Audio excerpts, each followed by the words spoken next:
Welcome to Season 4 of the NAC 4 Business Podcast. Before we get into today's conversation, Canada Growth Network. Here's the math. A full CRM, email marketing, funnels, and automations for less than a coffee a day. That's $47 a month Canadian with a $1 trial to start. If you're building a business and still duct taping tools together, check the link in the show notes. Why does change feel so scary, even when you know it's the right move? Well, if you ever felt frozen, resistant, or just plain exhausted by change, you're not alone, and you're not failing. Today's guest has spent years studying exactly what happens inside us when everything shifts, and she has a map. Guest today is Paige Harazin-Masi. Now, she has one of the most interesting career journeys I've come across. She started at Goldman Sachs, then McKinsey, then a private equity giant, then a mobile gaming startup backed by Sequoia, then a health company that does tech backed by major investors, and then she became a team of one. She's a leadership advisor, organizational coach who helps senior leaders figure out what's really going on inside their teams and what to actually do about it. She holds a degree in psychology from Yale and a master's in organizational change from Northwestern. She's coached executives through chaos, conflict, transformation at every level. She also volunteers with a special needs aquatics program in her community because, as she'll tell you, real change always starts with people. You can find her at partnerwithpaige.com. Paige, absolute pleasure having you here. Welcome. Bernie, thank you. That was quite an intro. I'm going to try to bottle that for the future. Absolutely. Do you have a favorite quote or saying you want to share? Favorite quote or saying? Ooh, I would say, well, we'll get into this, but control the controllables is definitely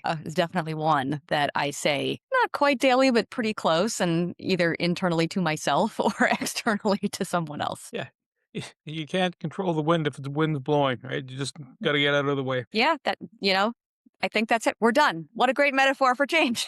Goldman Sachs Yes. to a team of one. That's quite the transition. When did you know that, yeah, you know what? I want to unplug from the large corporate space per se and be a solopreneur and look at the corporate space from the outside in? Yeah, it's a great question. And, hindsight's 2020, right? So I would not say there was one singular moment. I would say there were sort of a series of choices that I made along the way that led to the next choice and the next move and the next risk and the next thing. And so, in the Goldman Sachs example, I was new in my career, right? So this was my first job out of undergrad. I had been there for 6 years through the 2008 financial crisis and recession, by the way, which was quite a time. And I was fried. I knew in my heart of hearts that I needed something different. I wanted to get out of New York, love New York City, but from the East Coast, and wanted to just be in a new place, maybe try a different industry. And yes, thinking about those things was scary. And, there's always the devil you know versus the devil you don't. But I got to a point where in my gut, it was like I knew I couldn't stay. I couldn't not try those new things. And so as I've learned more recently, there's kind of a term for this, which is around survival anxiety, and survival anxiety needing to feel stronger than learning anxiety. So in order to, for me, feel like I was not just surviving, but going to be thriving, it was like, okay, that means I got to go learn something new. And I think that was the maybe first time I really learned that in earnest in a professional context anyway, and chose to take the risk, and it worked out. You find that the corporate space obviously left an indelible mark, but do you think that the corporate space offers that kind of that training proving grounds for a person to realize? Yeah. Versus just starting out on your own going, you know what? I'm just going to be a solopreneur and try to talk to senior management. I really think so. I think absolutely. I mean, if as a senior leader myself, and if I'm a CEO, I'm absolutely thinking about credibility and experience and what is, who are people who are going to give me a new perspective or something that I don't know yet, right? And theory is great, but in my view, there's really no accounting for being there before or having walked in someone's shoes. And so, in my case, I think Goldman Sachs and McKinsey absolutely taught me, among other things, what a high bar looks like for talent, process, strategy, and how strategy, importantly, translates to operational execution, right? Like these places have been around for 100 years for a reason. So I was arguably thrown into the fire, and it was a real sort of series of eye-openers where I learned fast. I made a ton of mistakes, but I really began to have an appreciation for, what excellence means in real terms. and people around me who reinforce that in various ways almost every day. So I absolutely think it's a great training ground. For some people, obviously, then they continue on the linear path of climbing up that ladder, and good for them. But I also think realistically, more and more people these days have much less linear career paths. And I think that's actually a beautiful thing. So having lived one myself, as you said. Change. Having been in the corporate space myself, change management, everything about change. There's so much that comes around that. Why are we resistant to change? And why do we need so many different, this is the flavor of a module over here to help expedite change. Oh, yeah. Well, I think, I fundamentally believe fear drives a lot of our behaviors, right? And so there's actually this cool framework called the SCARF framework, which is about, SCARF stands for status, certainty, autonomy, relatedness, and fairness. And this is something that the Neuroleadership Institute has studied. And it basically says, look, from a neuroscience perspective, when you look at the brain chemistry and how it works, threat outweighs our sense of rewards. And as threat grows, your ability to be creative and collaborate with other people and your actual cognitive capacity goes down. So, for example, if I feel like my sense of certainty is threatened in today's world every single day, right? I need to be able to predict what's going to happen next or what is the next step in a process. If I don't have that need met, I'm going to start to feel stressed. And, the stress shows up in my body as like, I get a little shot of adrenaline in my stomach and I'm already grabbing my shoulders and I'm feeling kind of tense. And then I'm more prone to behaving in some funny ways if I don't check it. And so I think that that happens in various ways to a lot of people. And when change comes and one of those 5 areas is really threatened, it's a very real experience, and it's something we don't even consciously realize often. But I do think I think it's a good framework for how that can work in real life. It almost sounds like if you haven't experienced change, like if you never have had a kid before, or you have not babysat a kid before, perhaps a toddler, that's change in motion continuously. Is it something you build up to, almost like a fitness program versus, ta-da, change? Yes, I love that. And with all due respect to all the change management frameworks out there, which I use and which are still valid, I don't want to get myself in trouble with all my friends in organizational development and the such. But, there is this new term out there called change fitness, which I love. And I'm a former collegiate swimmer and, just a sports person. And so especially warm to this idea. But yeah, the idea of change fitness is this is a practice. This is a skill. This is like going to the gym 3 times a week, right? And it also has to do with mindset, because it's the old adage. It's not the destination, it's the journey. And I really like that because it gives more room for just learning, which I'm sure you'll hear me talk about later on, and frankly, grace in our own human lives and condition, versus change management, which is it's a project. It's everything fits in a box on like a beautiful looking PowerPoint, and we are filling our need for control, but we're not necessarily operating with the idea that what if something changes tomorrow in the market or with our business, or there's a world event that we have to respond to. And so this is a different example, but I don't like dry January for this reason. So controversial topic perhaps, but it's like, okay, you changed your behavior for 4 weeks. This is great. We have checked this box, but then what actually happens on February 1st? You're like, oh my gosh, let's break out the wine, right? And so it gives this false sense of like doneness, and it doesn't sustain. And so, again, that's sort of an example of change management that I think when you translate that to a corporate environment, it doesn't work, right? It doesn't actually last because you don't get into this idea of it's a practice and it's a skill. And by the way, in today's world where things change by the hour and, AI is evolving faster than any of our brains can compute, it doesn't cut it. Just sit back and enjoy the coffee and watch it go by, and then stick your foot in the water every once in a while and just get a sense of the temperature. Interesting. So if someone says they're fine with change, is that because they're not in the middle of the maelstrom and just actually sitting back and having a cup of coffee, watching it go by, going, like some old lads sitting, if you think of a cafe somewhere in Europe, going, oh, that's interesting. I bet you know what's going to happen next. Is that when you're fine with change management, or is it? Yeah. Is that a practical statement to say that I'm fine with it and they're really flexible? Yeah. That's what it comes down to. Yeah. I mean, I guess when I hear that, I first think, boy, that's a pretty broad strokes, right? I'm fine with all change, all kinds, all the time, in every context, in every moment. Like, that I have questions. So, the real answer is, well, maybe they are in context A, but what about context B? So, like, I'm pretty good at, on a small scale, dealing with changes in my calendar. If somebody cancels a meeting on me, okay, stuff happens. I don't, I'm good at that kind of change, but I'm much less good at being ghosted if a client reads a proposal and then doesn't respond for 3 weeks because, again, this to me is an example of, in my case, hey, I don't know what went wrong.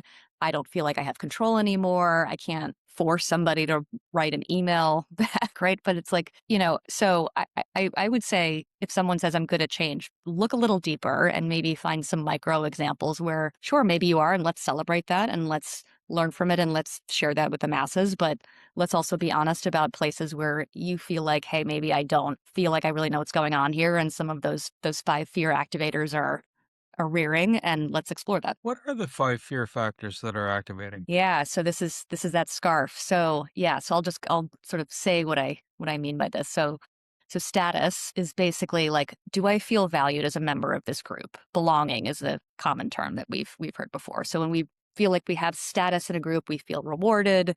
Our reward centers of the brain are doing happy dances, right? Certainty, we've talked about, is that predictive ability to say, like, I know what's going to happen. Autonomy is about the need to feel control over one's own life. So this is a big one in today's era. Relatedness is the need to be part of a group. And so there's a bit of a distinction with status, but it's like, it's easy to create an in-group and it's easy to create an out-group. So there's been studies done that even if you take a group of strangers and say, okay, everyone on the left side of the room is a team, and everyone on the right side of the room is a different team, all of a sudden our brains, if I'm on the left, are more empathetic to the team that I'm part of. They're more motivated to self-sacrifice versus the other group or the out group. And so this relatedness idea is also quite strong.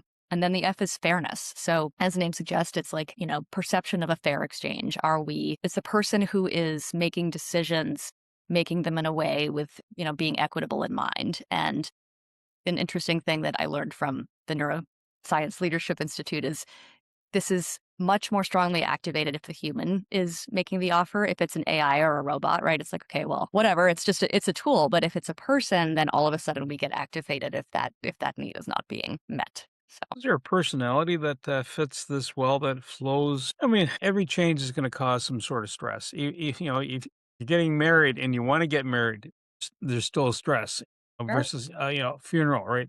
Both are high stress spaces for a lot of people. Is there a personality type that does well in that space versus other types that, oh my gosh, you got to really help shepherd them through the transition? Yeah, it's such a good question. I would actually want to go with put my academic hat on and look at some of the research behind this. So there's a good frame for the big 5 personality traits, which are, if I can get this right, openness, conscientiousness, extroversion, agreeableness, and neuroticism, which I think they're trying to change that last one just because it's a little charged, but the acronym there is OCEAN. And so there's these personality traits that have been scientifically validated over the years. So my guess is that, sure, maybe there's people who are more open and more agreeable who tend to do better with many kinds of change, and perhaps those who are high on the neuroticism scale do less well with change. But I would want to validate that for sure. But those are, that's a good question. I'll have to think on it. Controlling the controllables. Yeah. I mean, at the end of the day, I'm driving down the highway. I've repeated the story several times on other podcasts. I'm driving down the highway and I'm going, why is this person in front of me? They're driving slow. They're in the passing lane. Please move over. There's lots, and you're keeping pace with the other person. And my wife goes, oh, perhaps you're missing something you don't want to encounter. And this is just that, that air gap between here where you don't want to be, but you would be if you were otherwise motoring along. How do you kind of go? So in other words, I have to control how I perceive the situation. I can't resolve it. I mean, I can honk the horn. I can do something aggressive. That's not what I want to do. I don't like demerit points. And yeah, carnage. No. So how do I get into that space going, I can control that. What else can I control? Yeah. Well, I think you're on the right track, and that example, I think that's right. I think it's starting with introspection, right? Because fundamentally, your own internal experience is entirely within your control. People can do all kinds of things out here, but you get to modulate how you respond internally, and then how that leads to words and behaviors and actions that you take externally, right? So I really think that is step one. It's like, understand that no one gets to control how you respond in situations. And I actually think that that's something that gets missed a lot of the time. So going back to this idea of a practice around, change fitness, but also just human behavior, it's like if you can understand that I can be angry internally and honor that when somebody's cutting me off on the highway or like, whatever it is, I don't have to translate that to honking the horn or yelling and screaming or whatever it is. I can, but that's a choice. And that's a choice that I am making. And so becoming more conscious about those things and knowing that you have the power to do that, hopefully can really be a nice mindset shift. And, again, from that place, having the power of choice to be like, do I want to confront this jerk? And let them know, or do I want to just take a deep breath and let it go because it's just not worth it? What's most important here? Maybe it's my relationship to my wife who's watching this whole movie unfold going like, here we go again, So yeah, so I love that example that you shared. It's it's a really good one. So we've just talked about, managing the controllables that are in your space because it's introspection, your perception. How do you unfold that for a team? And two actually this is a two-part question. Team as in peers around you or direct reports, and then the bigger your organization gets, right? The people underneath that are reporting back to you in some way, shape, or form also form part of that team. So I worked in an institution that had 10,000 staff.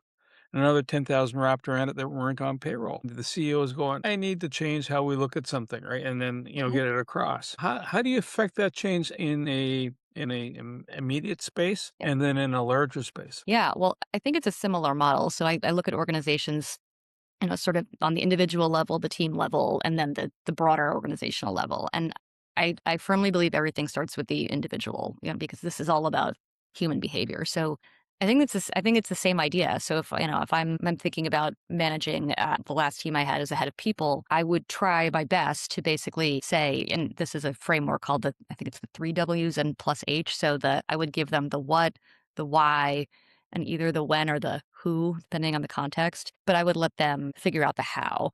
And so they would be able to sort of understand the big points and then actually figure out and have the autonomy, again, to go about the task or the initiative or the deliverable and, and sort it. And within that, understand what about our process or our philosophy or approach needs to change and have the power to assert how that's going to look. So that's I think on a small team, hopefully that kind of mindset starts to then take hold and over time give people more freedom within the framework and more flexibility and more risk tolerance in which to raise their hand and say in bigger scenarios like, I really just don't think that this performance review cycle is working. It's we just really need to change the tool or we really need to completely shift the way that we're even thinking about the biannual review process and move toward a more continuous feedback model, right?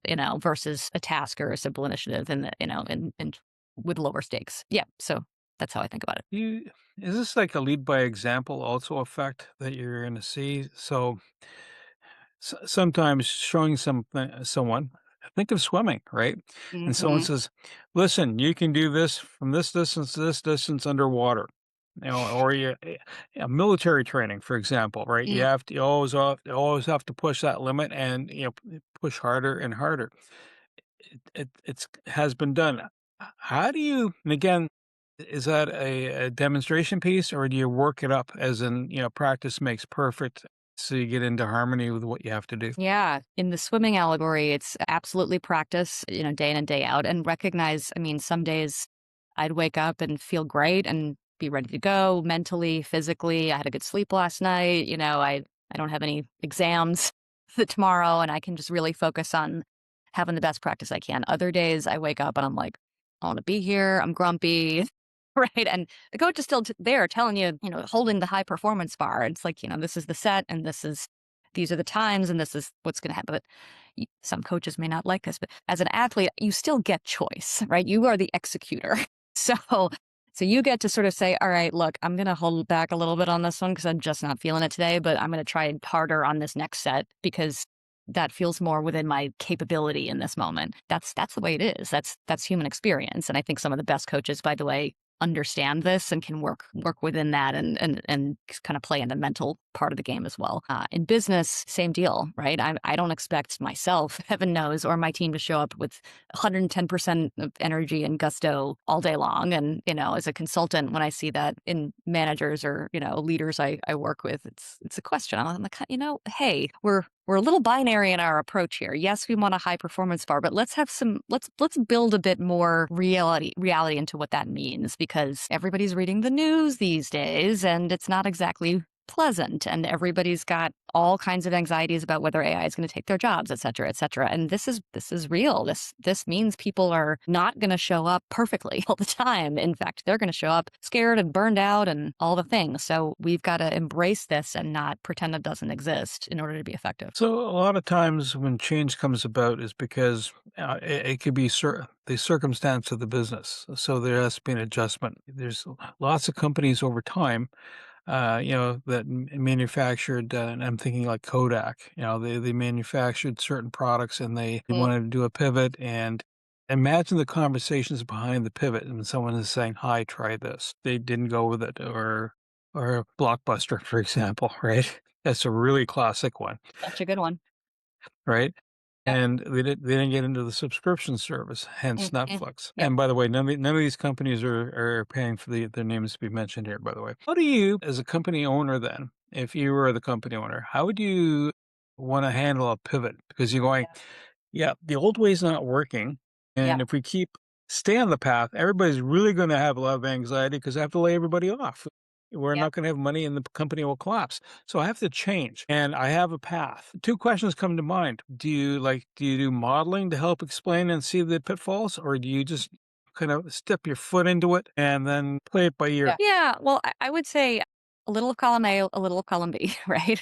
I think that the first step is to really, really have a think about what is the most important outcome you're trying to achieve. Is it, and within that, it's like, what is the genesis for the pivot? What is your hypothesis? And what is the end state that you're, the from to? And I actually think that sometimes there's too many assumptions that get unstated in these kinds of moments. The CEO may assume it's all about, I don't know, increasing ARR and like making sure that your company position in the market is, comes out stronger according to a certain set of metrics. And the COO might actually say, actually, I think it's about just working with our sales team and our marketing team and our customer service team on the kinds of clients that we want and thinking through a whole different strategy to, around go to market. And the CPO, Chief People Officer in this case, may have a totally different point of view and say, actually, it's about building culture and transformation and thinking about, AI in a new way. And it's probably all of those things, but it's like getting really clear on what is the most important thing we're trying to achieve and what does it look like. And actually, if you can, it's a go slow to go fast. If you can get that right up front, it saves a lot of time later and a lot of rework, and it informs how do you then model, back to your point, how do you then communicate with the rest of the organization, however big or small. You can't solve for everything everywhere all at once. It's not a good strategy. It creates thrash, and it's not clear for people who are trying to do the work and execute. I think the use of the word thrash, it's not going well. It would be the immediate relationship there. Greg Hardin's book. Walk me around what you're getting from that and what the key point is from Greg's book. Yeah. So Greg Hardin is was rest in peace. Greg was a performance coach for over 30 years at the University of Michigan. So I, by the way, have my cup here, go blue. He worked with some of the most elite athletes, that we know, Michael Phelps, Tom Brady, countless others. And Control the Controllables is one of the chapters in his book. I don't think he invented the term, but I think he really put some life, and color into it. And, again, it's all about, you can't control the circumstances, but you can control how you respond to them. And I think another thing that I really took from that book is around self-belief. And this is a concept that's talked about all the time as far as confidence, and we go back to fear and self-doubt in moments of change. And I think one of the things that it really matters is just normalizing this and having conversations around change is happening. to us right now. There are ways that we can manage change. There's a change curve that we can go down. And this is part of the human experience. And I think a lot of organizations miss that. They just dive into the change and just do it, right? And everybody's just supposed to figure it out and deal with that internal experience on their own. And it's like, actually, once again, abundance mindset. Let's bring in the fact that this is scary. There's a transition going on in here while the change is going on out here. And your inner critics and your, scarves, right, are being activated. So how do we deal with all that? And I coach around that a lot. So I would say I have Greg Harden to thank in part for how I approach these sorts of conversations. When a company says, "Hey, we need help. We're about to go through some change," versus we're going through change and loads of thrashing that's transpiring. How long does it take them to kind of typically? And it all depends, right? Size, Totally. type of business it is, et cetera. Are they change sensitive? Are they prone not to change? Yeah, no doubt. Yeah. How long does it take normally to, like, okay, assuming you're not using electroshock therapy to shock them out of their past habits? Yeah. Yeah. I mean, I guess I would answer it this way. I would say it takes as long as it takes to get out of things like that sound like this. Like, well, that's just not the way that we do things around here. Or let's prioritize that to Q4. And it's Q2, right? Or one of my favorite ones actually is, again, another controversial is well, we just don't have enough data, and so we're just going to keep on the path. Now, for all my data enthusiasts in the room, data is important. It is necessary. However, I do think analysis paralysis can be real, and I have seen leaders sometimes kind of hide behind this lack of data and use it as an excuse for not trying things. So I would say if you hear things like that or you're saying them in organizations, you're going to delay that change process in perpetuity. And if you can instead shift to, well, how might we do things around here? Or, well, what would trying this on a small scale look like, right? That's, low stakes, not going to impact our financials, to learn more information. Then you're starting on the path of change, to just sort of open up the aperture from like change resistor, change denial into change curious and forward. I'm just as you're talking to me about this, I'm looking over your shoulder because on the screen, although the guests can't see it, is an iceberg, right? And like, there's Yep. a little bit up and there's a lot down below. Yep.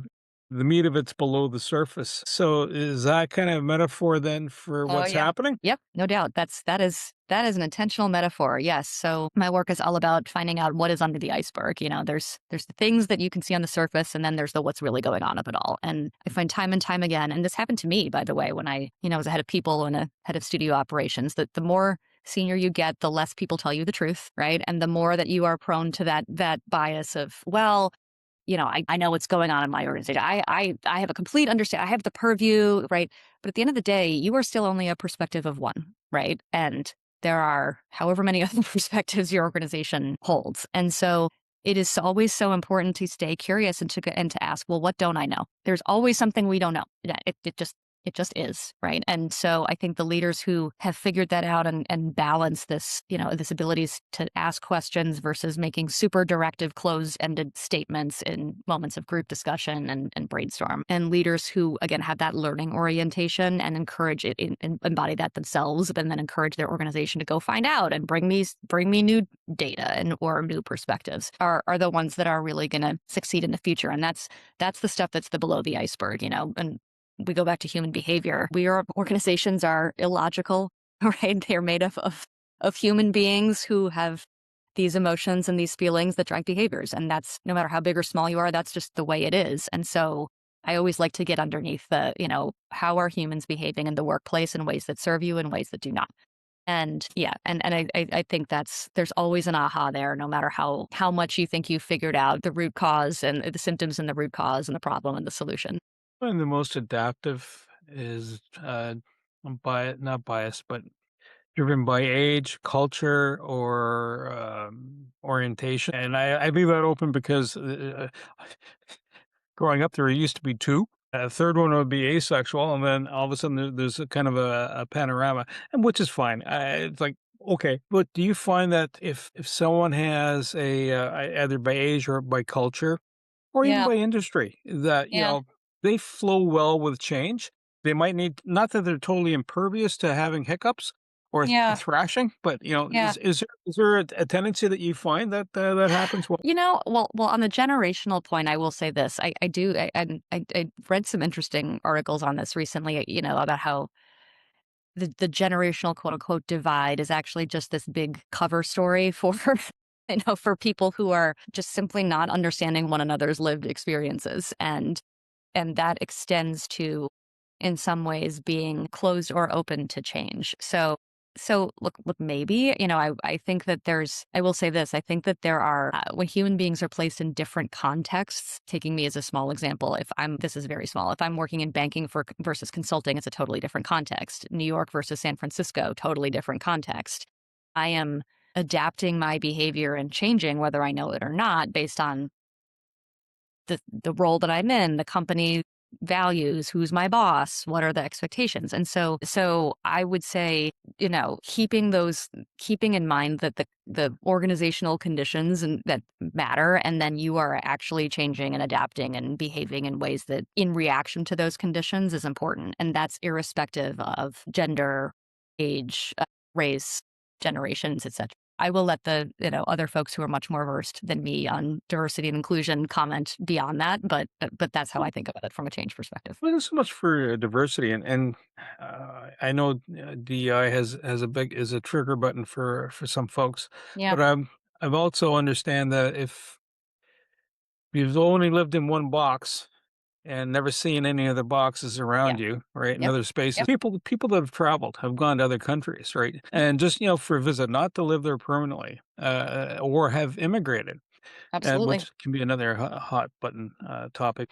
But I'm thinking here in Canada, some people have come in, and it's some of the staff I used to hire used to be new to Canada, either first or second generation, and some of the best crew. Not that local folks weren't ideal, but having a mix sometimes it really helps, because then Yes. you're not getting. I guess what I'm asking here, and it just kind of came to my head, is homogenous, meaning that sometimes you're not really going to adapt well, and in which case you might have a Darwinian moment, which you don't want. You want a successful Darwinian moment where you evolve into another state. Is homogeneity the kind of a block? I think it can be. Yeah, I absolutely think it can be. I think it is a way that a lot of people get entrenched in their own belief and perspective. It's like, the yelling into, not the void, I guess, but into the ether, the same sorts of people with the same mindsets as you. And first of all, there is value there, right? Like, that's community can help with just feeling solidarity in really hard times, which, Lord knows we got plenty of those these days, and deepening one's sense of core personal values, right? And once again, normalizing the experience. So all of these things have a purpose and a place. When it comes to change, I would say absolutely seeking out other perspectives, whether it's through travel or asking somebody who doesn't look like you or has just had a different path is critical, because we are all perspectives of one. I like to say there's very few truths with a capital T. There's lots of truths with a lowercase t, and they're valid. This is like the complexity of human experience. And so, yeah, I think doing that absolutely creates empathy for others. I think it opens the door to more questions. And I think it helps with this idea that not only is change not linear and complicated, but it's something you have to continually reevaluate and again practice, which is why, going back to why I think change fitness is such a better moniker than projectifying it or trying to overly exert control over a thing that actually can't be controlled. So if a company is really good at change fitness, what will they look like 10 years down the pipe? Yeah, it's a good question. So I would say, I would assume if a company is good at change fitness, that means they're really good at, they've built a learning orientation. So, what I mean by that is, I think, growth mindset versus fixed mindset. So, right, rewarding curiosity and curious behaviors, asking questions, for example, and having the intellectual humility to say, I didn't know that, or I don't know now, or I'm wrong, but I'll go figure it out. Or, not being in some cases, and this is Bay Area tech talking here, like being so obsessed with my product or my like widget or my fancy solution that no one's thought of before, and not realizing that actually the customers are the ones that are going to tell you what they need. And, just being able to let go of your original vision as it was created and being able to truly listen without ego or reserve, even if you think that those customers are like, off the rocker. Guess what? They're the ones buying your product or your service or your widget. And so, yeah, so I really think that being able to learn, and, again, with the pace of AI evolving as rapidly as it is, you have to, it's the adapt or die is the thing I keep seeing and hearing. And by the way, those organizations need the structure and the systems to support those kinds of behaviors, right? So they should show up in performance reviews, executive coaching, which is one of my personal offerings and favorite things, should always be part of that. Having things like postmortems or premortems around major projects so that everybody can understand what went well and what we need to do better next time, right? And all that stuff has to be there. And I think in order to support change fitness, and another way of saying it is, adaptable and resilient cultures. So when should a company go, I think we're having carnage, thrashing, the usual suspects? Yeah. Obviously, staff turnover, people are anxious. They're snapping to each other in an unusual pattern of behavior, like the baseline behavior from before is no longer. It's disruptive. The long and the short of it, you're not having success. You're not enjoying yourself, and not generating money, or you're losing money. When should they call you? Like what should be the tells? What should be the flags? I mean, I've just listed a whole bunch of things, but I did it with a bit of comic flair. But when should they actually go? Hang on, maybe running off the cliff here. Totally. Well, I mean, in a perfect world, in Paige's perfect happy place, it would be before all of those things start happening. When, as a leader, if you're looking around corners at your business and you have, I don't know, a new strategic initiative coming up, or even in just the sort of day-to-day course of business, you're kind of saying, there's just a couple things here that I've just got my eye on. They haven't blown up yet, right? But they could. So I think that's actually the best possible place, because it's harder when you are already in the path, in the muck. That being said, I'm a realist. I get it, right? We're in the muck.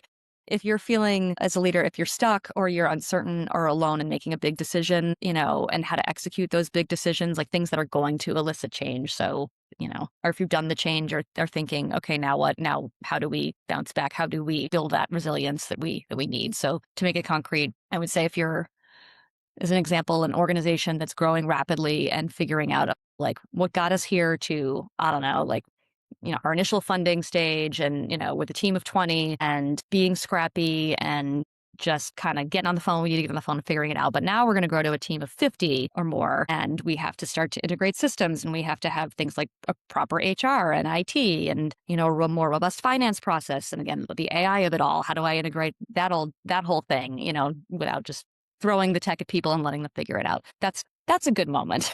Or conversely, having been here, if you are needing to stabilize after a layoff and needing to motivate people, if you need a go forward vision and, get people back on the wagon, there's just been a big change there, for all obvious reasons. I would say that's another area I unfortunately have a good amount of experience with, but feel like I can provide EQ support and IQ and support and all kinds of other things. So I'm going to bring us off to our close here. So you have a special offer, and if someone wants help, what should they do? Well, so you've named my website, partnerwithpaige.com. There is a very easy 10-minute, 20-question little survey that you can take, make a copy, please, for your own purposes. And you can take just to get an understanding and a handle on sort of from a 360-degree perspective, might we be doing well, and where do we potentially have some work to do from an organizational health perspective. It's free. You can take that and noodle on it and do whatever you want with it. I put it out there and if this adds value to someone in the world, I'm thrilled, right? And it's based on the McKinsey Organizational Health Index. So it's, it comes from a place of research and good standing. Yeah. So I'd say that's one. And I'm also offering a limited number of coaching sessions this month when I believe the podcast is coming out. So you can email me at Paige@partnerwithpaige.com or through my website, and first takers will have 45 minutes with me to just go through where are you now, where do you hope to be, and what's standing in your way. Folks, I want to say that reach out to Paige. You've got nothing really to lose, but you do if you don't. It's like, not wearing the seatbelt when you should have. It's kind of handy. So she helps leaders stop pretending change is fine and work with the change that's happening. Start building the real capacity to move through it, because it's not just you, it's your team around you, your organization, your customers even. And she's there to give you More than just a motivational poster, she's there to help you understand what's actually happening below the surface, much like an iceberg, right? So you don't want to be the Titanic because that's not never an upside. And you know what? If any of this kind of hits home, that's your signal. Give her a shout. Everything you heard today is for educational purposes only. It's not professional advice. Before you act on anything, talk to a certified expert in your area. Your accountant, your lawyer, someone who knows your situation. We share perspectives. You make the decisions. Want more? Head over to blog.knack4business.com, packed with practical episodes on AI, marketing, leadership, and growth. No fluff, just the good stuff. Subscribe while you're there. Until next time, keep building.